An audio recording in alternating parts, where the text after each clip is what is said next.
The first group of Lahaina residents and property owners are now returning to their devastated properties this week for the first time since the town was destroyed by a wildfire nearly 2 months ago. Still could be several weeks, though, before everybody gets to return home. Fox 5's Alexis Fernandez talked with one Las Vegas woman whose mom and aunt lost their homes in the fire, and they're not sure when they'll be able to go back. Alexis? Well, Mike and Kim, this process could take a while because authorities have divided the burn area into 17 zones and dozens of subzones.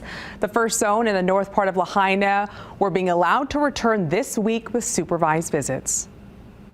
Kim Brunstad says it's been a slow recovery process for her mom and aunt who lost their homes in the Lahaina wildfire. They got FEMA assistance, United Way. The Red Cross has put my mom up at the hotel she's at till the end of this month. She says her mom is still looking for permanent housing because she did not have homeowners insurance. I want her to decide what she wants to do, whether it come here, whether she stays there long term and wait to rebuild, or maybe just even not rebuild, but maybe just stay there.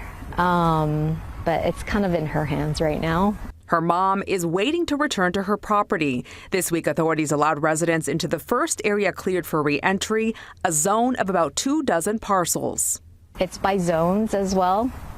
So I think 1C was just released and people were able to go, and they're giving them PPEs to go to the property. And then I believe there's also people there to help kind of console them, help them, deal with everything. Her mom's zone is 13. I think it's smart to do it by zones because then it gives them enough people to help support the residents that are coming back as well, to give them that support they need, because I think it's going to be hard. It's definitely going to be emotional.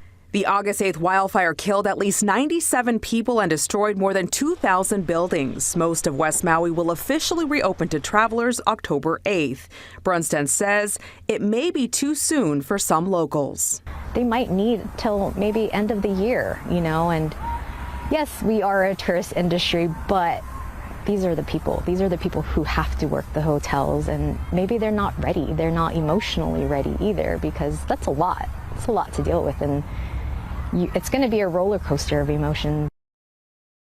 Brunstad also said her mom applied for help through the People's Fund of Maui, which was launched with a $10 million donation from Oprah Winfrey and Dwayne Johnson. Every resident affected is eligible for $1,200 a month, but Brunstad said her mom is still waiting for that money.